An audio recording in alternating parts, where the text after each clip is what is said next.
Subscribe करें sigma youth engineers channel को और बेल आइकन को दबाएं ताकि आप देख सकें हमारी लेटेस्ट इंजीनियरिंग वीडियोस सबसे पहले। हेलो फ्रेंड्स, मैं अमृत सिंह आपका फिर से स्वागत करता हूं पावर मिल 2020 के सेकंड ट्यूटोरियल में। तो फर्स्ट ट्यूटोरियल में हमने वर्क प्लेन लेना सीखा था, उससे कुछ ऑप्शन सीखे थे। अब इस ट्यूटोरियल में नेक्स्ट हम आगे का ऑप्शन सीखेंगे, पावर मिल में कैसे कैसे वर्क प्लेन लेते हैं। तो सेम प्रोसेस है, वर्क प्लेन पर राइट क्लिक, उसके बाद थर्ड ऑप्शन, उसमें हमने 3 आर्क पॉइंट तक वर्क प्लेन लेना सीख लिया था हमने। अब इसके आगे हम नेक्स्ट ऑप्शन देखते हैं, work plane align to geometry. ये इसका कहने का मतलब ही समझ में आ रहा है कि जो भी हमारा पार्ट है, जो भी उसकी जियोमेट्री है, उसके अलाइन ही ये वर्क प्लेन जनरेट करेगा। तो इस पर लेफ़्ट क्लिक करते हैं। देखिए ये पूछ रहा है कि कौन से सरफेस के according geometry work plane create करना है। तो ये हमारी जियोमेट्री होगी, इसके अकॉर्डिंग भी क्रिएट कर सकते हैं। देखिए अगर इसके अकॉर्डिंग हमने सरफेस पे क्लिक किया है तो जेड देखिए इसके परपेंडिकुलर आ रहा है, लंबवत आ रहा है जेड। कोई भी ज्योमेट्री पर हम क्लिक करेंगे वर्क प्लेन लेने के लिए तो जेड हमेशा इसके परपेंडिकुलर ही आएगा। अब एक चीज़ मैं दिखाता हूँ आपको। अभी है ये वर्क प्लेन हमारा एक्टिव नहीं है, तो ये हमारा पार्ट ऐसे आ रहा है, ठीक है। अब जेड देख सकते हैं कि इस पर्टिकुलर सरफेस के परपेंडिकुलर है, इस सरफेस के परपेंडिकुलर है, ठीक है। तो अब देख सकते हैं कि जेड जैसे हमने वर्क प्लेन एक्टिवेट किया, देखिए ये वर्क प्लेन एक्टिवेट हो गया। अब जेड हमारा इसके परपेंडिकुलर, तो अभी हम जब जैसे ही टॉप व्यू पर क्लिक करेंगे, देखते हैं ये देखिए ये हमारा जेड ऑटोमेटिक टॉप पर आ गया वर्क प्लेन। ये हमारा जो पीस है, वर्क पीस है, ये ऑटोमेटिक ऐसे रोटेट हो गया। तो इस ऑप्शन में यही है, जो भी ज्योमेट्री है, कई ज्योमेट्री ऐसी होती हैं, सपोज किसी असेंबली, पूरी असेंबली प्रोसेस से एज ए मॉडल उसको पिक करते हैं और वेंडर को सेंड करते हैं। तो सपोज किसी असेंबली प्रोसेस में वो 10 डिग्री, 15 डिग्री या 1 डिग्री, 2 डिग्री, 3 डिग्री, कुछ भी डिग्री पे वो अलाइंड है पार्ट। तो जैसे ही वो मॉडल पिक करके हम सेंड करते हैं वेंडर को प्रोग्रामिंग के लिए, मैन्युफैक्चरिंग के लिए, तो वो पार्ट उतने ही डिग्री में इंपोर्ट होता है। जैसे हम पावर मिल में इंपोर्ट करेंगे तो वो उसी एंगल में इंपोर्ट होता है। तो कई बार क्या होता है ना कि उस एंगल को स्ट्रेट ना करके हम डायरेक्ट उसी एंगल पे वर्क प्लेन करते हैं, अलाइन टू ज्योमेट्री का यूज़ करके, वो ऑटोमेटिक स्ट्रेट हो जाता है। उसके अकॉर्डिंग जेड पिक कर लेता है सिस्टम ऑटोमेटिक, और मशीनिंग स्टार्ट कर सकते हैं। नेक्स्ट ऑप्शन देखते हैं वर्क प्लेन में, work plane from revolve surface. देखिए रिवॉल्व का मतलब होता है कि कोई भी एक एक्सिस के अकॉर्डिंग वो पार्ट रिवॉल्व होना चाहिए। इसका मतलब कि या तो वो सर्कल होना चाहिए, हाफ सर्कल होना चाहिए, मतलब कोई भी एक पर्टिकुलर वेक्टर एक्सिस कह सकते हैं उसको, उस एक्सिस के अराउंड वो रोटेट होना चाहिए। जैसे हम देखते हैं option, work plane according revolve surface. Suppose अब ये रिवॉल्व नहीं है किसी भी एक्सिस के अकॉर्डिंग, बट ये जो होल है, ये काउंटर जो है, ये किसी न किसी एक एक्सिस के अकॉर्डिंग रोटेटेड है। वो जब हम डिजाइनिंग करते हैं तो डिजाइनिंग में एक ऑप्शन आता है रिवॉल्व सरफेस का। उसका मतलब वही होता है किसी एक वेक्टर को पकड़ के आप उसके सराउंडिंग में, उसके अराउंड वो पार्ट रोटेट कर सकते हैं। तो देखिए जैसे हमने इस पे काउंटर पे क्लिक किया, इस होल पे, तो ये हमें कुछ शो कर रहा है कि कौन सा वेक्टर हमें चूज करना है। सपोज हमने क्लिक किया, अब क्लिक करने के बाद देखिए ये ऑटोमेटिक ले रहा है ऊपर की तरफ। अगर हम जाते हैं इस वेक्टर पे ऊपर की तरफ तो ये ऐसे लेगा, और नीचे की तरफ जाते हैं तो ये ऐसे जेड डाउन चला जाएगा। एक्स एक्सिस भी रोटेट हो जाएगा, वाई भी रोटेट हो जाएगा। तो ये डिपेंड करता है अलग अलग मॉडल के ऊपर। तो जैसे मान लीजिए हम ऊपर की तरफ क्लिक करते हैं,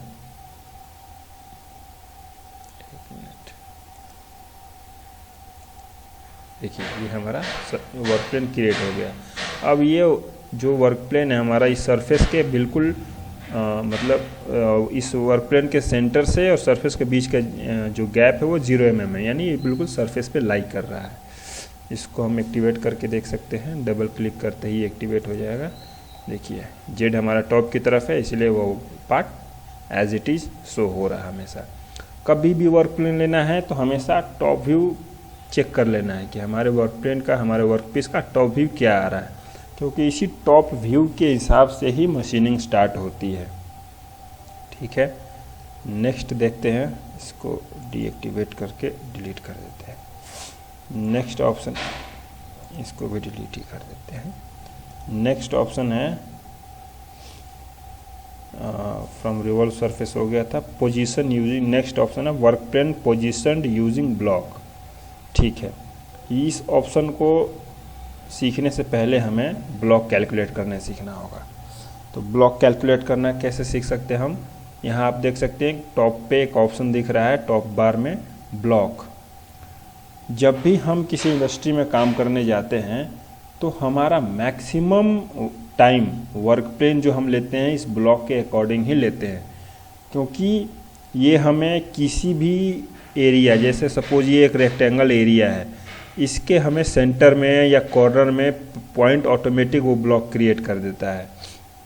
जैसे कि मैं दिखाता हूँ, जैसे हम ब्लॉक पर क्रिएट करते हैं और कैलकुलेट करते हैं, ये हमने कैलकुलेट किया, ब्लॉक कैलकुलेट हो गया, एक्सेप्ट कर सकते हैं।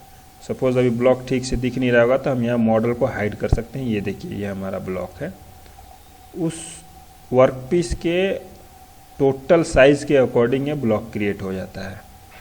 हम मॉडल को वापस लाते हैं। अगर आप चाहते हैं ब्लॉक को हाइड करना तो इस व्यू मिल में एक ऑप्शन है ब्लॉक, इस पर क्लिक करते ही ये ब्लॉक हाइड हो जाता है। वापस इसको शो करते हैं। ठीक है, अब सपोज ये ब्लॉक क्रिएट हो गया है, कैलकुलेट हो गया है। अब आते हैं अपने उस ऑप्शन पे,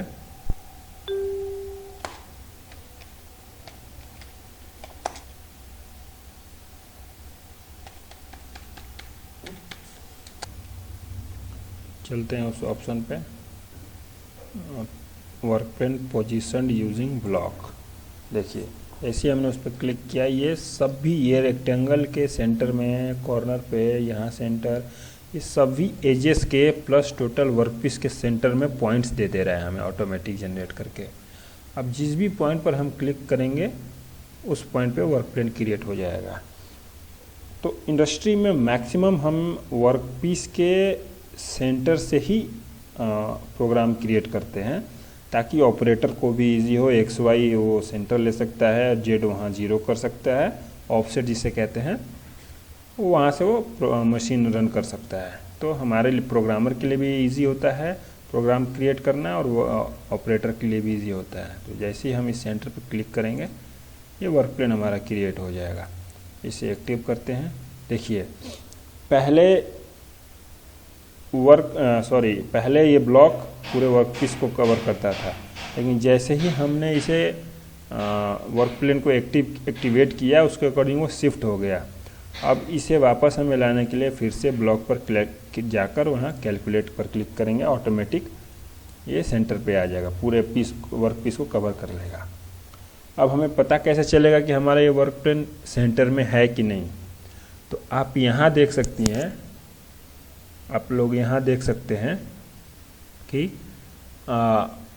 मिनिमम और मैक्सिमम। मिनिमम कहने का मतलब, अब सपोज हम ये एक्स एक्सिस में देख रहे हैं, तो एक्स एक्सिस इस पॉइंट से राइट की तरफ प्लस इस पॉइंट से लेफ्ट की तरफ माइनस, दोनों इक्वल होना चाहिए। दोनों इक्वल होने का मतलब कि हमारा ये सेंटर यहाँ जो एक्स एक्सिस है यहाँ सेंटर है। सेम उसी तरह वाई का, X axis Y minus side और वाई प्लस साइड, दोनों साइड इक्वल है, यानी कि हमारा वाई भी सेंटर में है।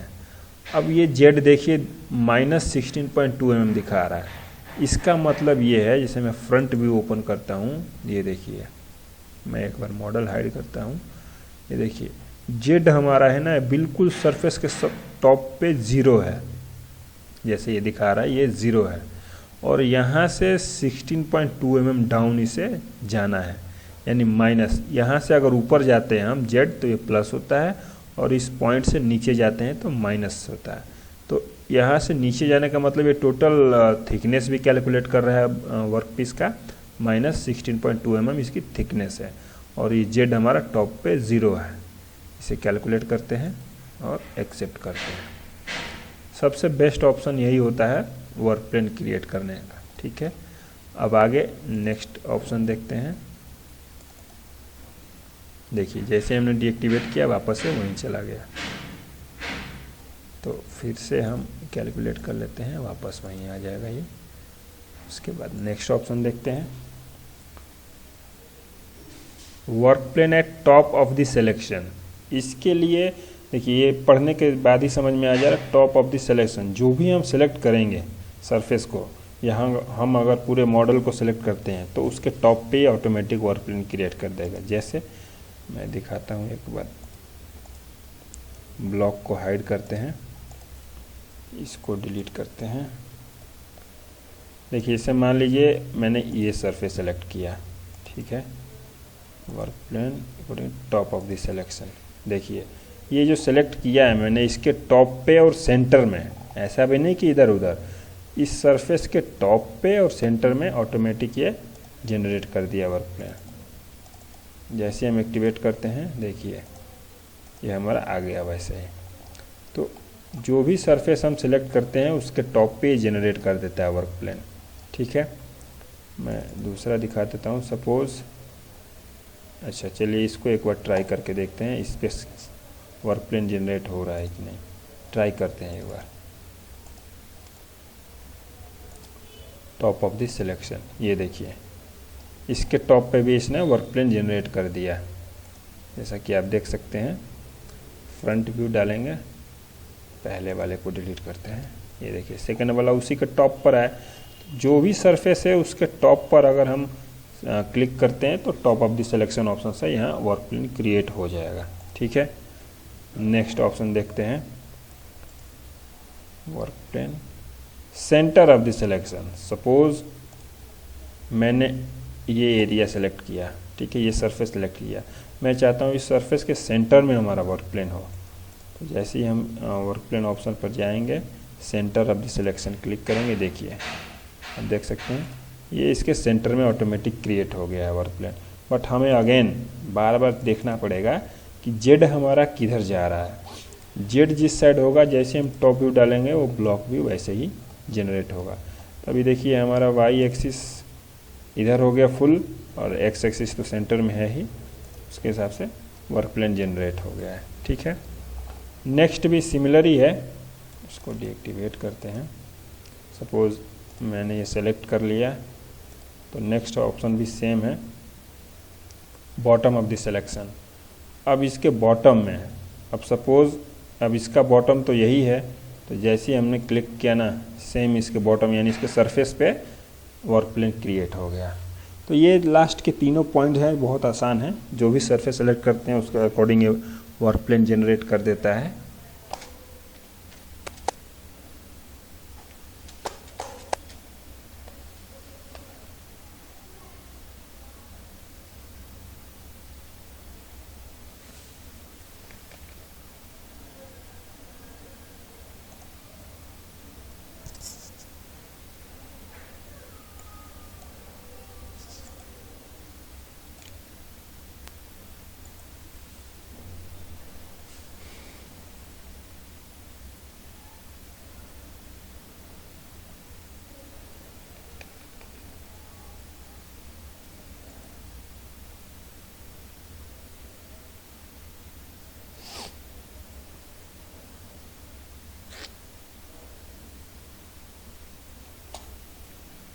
वो आपने देखा, अभी हमने सब तरीके से वर्क प्लेन लेकर देख लिया है।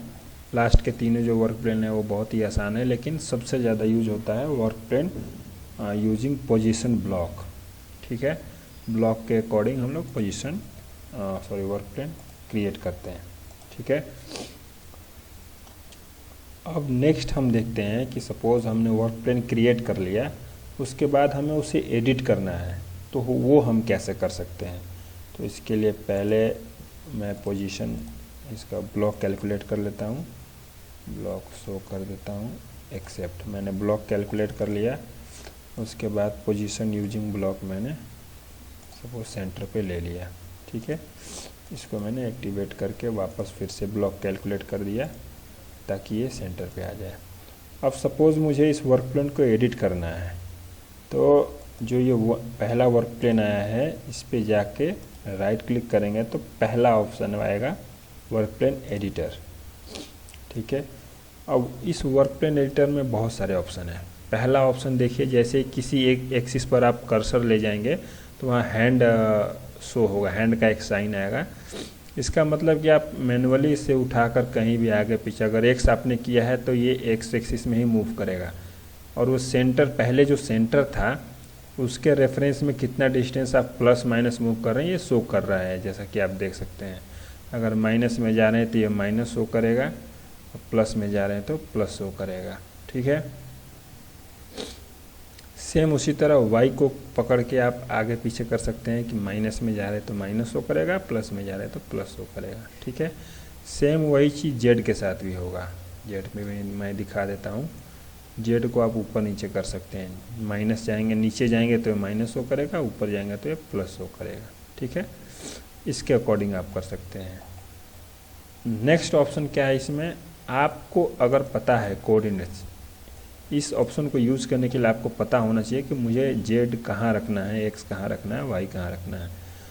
तो देखिए, अभी हमें अगर मूव करना है एक्स वाई प्लेन के रेफरेंस में, तो सपोज़ मुझे पता है, मुझे जो मॉडल आता है या जो प्रोग्रामर होते हैं प्रैक्टिस करते करते उन्हें एक्सपीरियंस हो जाता है, उन्हें वो मॉडल देखकर समझ जाते हैं कि मुझे कितना दूर एक्स को कितना वाई को शिफ्ट करना है।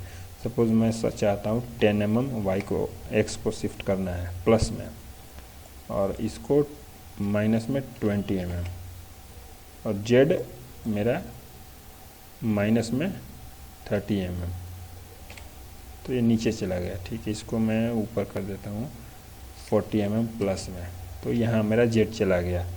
अब जैसे ही मैंने कोऑर्डिनेट्स डाल दिए और इसको अगर मैं क्लिक करता हूँ बिकम ओरिजिन, तो ये वहीं एक्स वाई 0 और जेड 0 हो जाएगा, एक्स वाई सेंटर और जेड 0 हो जाएगा, और इसको अप्लाई और एक्सेप्ट करेंगे तो वो हो जाएगा कंप्लीट। ठीक है, मेरा यहाँ आ गया है, मैं वापस इसे यहीं ले जाता हूँ। ठीक है, ताकि नेक्स्ट ऑप्शन देख पाए हम लोग। नेक्स्ट ऑप्शन देखते हैं, ट्विस्ट अराउंड एक्स। देखिए, ऑप्शन से समझ में आ रहा है कि एक्स के अराउंड मैं ट्विस्ट कर सकता हूँ इस ऑप्शन को।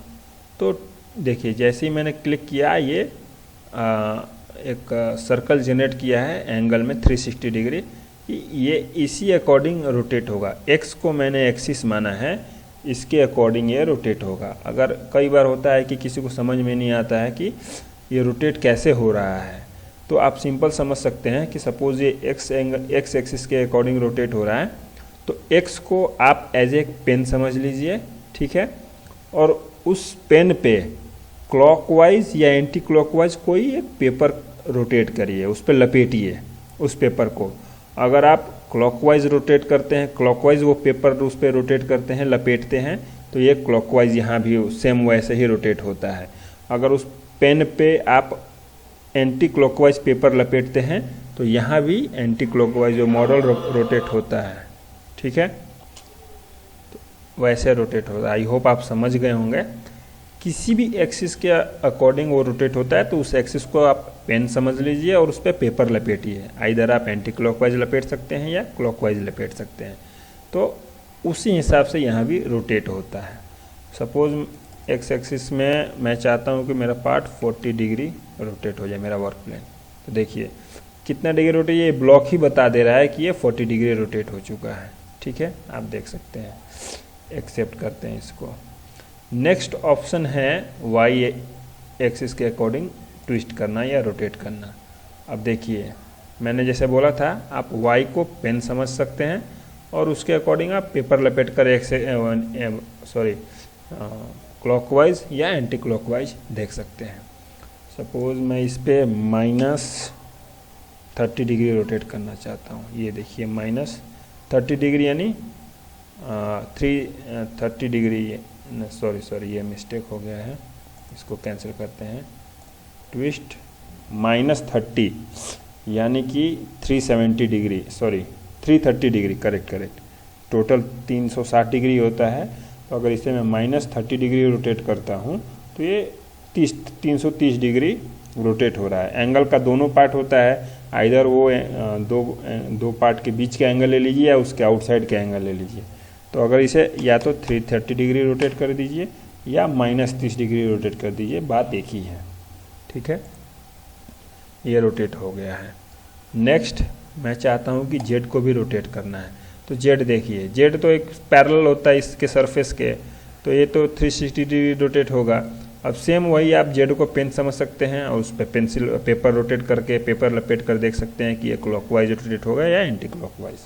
ठीक है, सपोज जेड को भी मैं 60 डिग्री रोटेट करना चाहता हूँ, जेड भी 60 डिग्री रोटेट हो गया। तो ये जब हम थोड़ा सा एक्सपीरियंस गेन कर लेंगे उसके बाद हमें समझ में आएगा कि हमें वर्क प्लेन को कैसे रोटेट करना है। उसमें जो भी वर्क पीस होता है उसकी डिग्री मेजर करनी पड़ती है। सपोज ये 4.3 डिग्री आ रहा है, तो कौन से एक्सिस को मुझे 4.3 डिग्री रोटेट करूँगा ताकि मेरा वर्क पीस सीधा हो जाए। ठीक है, अभी देखिए मैंने जैसे टॉप व्यू पे क्लिक किया, ये वर्क पीस कहाँ चला गया, ये कैसे आ गया ऑटोमेटिक। तो सपोज़ ये पहले से ही असेंबली से उठाकर अगर आपको वेंडर ने दे दिया तो आप इसे पहले सीधा करेंगे। ऐसा नहीं कि इसी पे प्रोग्रामिंग स्टार्ट कर देंगे वर्क प्लेन लेकर, ऐसा नहीं होगा। पहले आप इसे स्ट्रेट करेंगे टॉप व्यू पे, या तो ये पोर्शन रखेंगे या फिर ये कोई भी एक पोर्शन टॉप व्यू पे रखना है और उसके बाद प्रोग्रामिंग स्टार्ट करनी है। क्योंकि मैक्सिमम 3 एक्सिस मशीन्स पे ये रन नहीं हो पाएगा। हाँ, अगर 5 एक्सिस मशीन्स हैं, 7 एक्सिस मशीन्स हैं, उस पे ऐसे रन कर सकते हैं आप। पार्ट को टिल्ट करके, पार्ट को रोटेट करके आप रन कर सकते हैं, बट 3 एक्सिस में ये पॉसिबल नहीं है। ठीक है, तो यहाँ तक हमने आज सीख लिया है ट्विस्ट अराउंड जेड तक। अब जो नेक्स्ट वीडियो आएगी उसमें हम इसके आगे सीखेंगे कि x axis direction, x direction में कैसे रोटेट करेंगे, वाई डायरेक्शन में कैसे मूव करेंगे। Next rotate around point, swap, ये स्वैप एक्सिस बहुत ही इंपॉर्टेंट है, इसको भी हम सीखेंगे। मिरर करना सीखेंगे। ठीक है, मैं छोटा छोटा वीडियो इसलिए बना रहा हूँ ताकि आपको समझने में आसानी हो। एक ही बार में बड़ा वीडियो हो तो बहुत लोड हो जाता है, ज़्यादा प्रेशर आता है दिमाग पे, तो उसे प्रेशर ज़्यादा नहीं लेना है, छोटी छोटी वीडियो से सीखना है। नेक्स्ट वीडियो में हम लोग यहाँ से स्टार्ट करेंगे एक्स एक्सिस डायरेक्शन से। ठीक है, तो ठीक है, मिलते हैं फिर नेक्स्ट वीडियो में, ट्यूटोरियल 3 में। तब तक के लिए धन्यवाद, थैंक यू।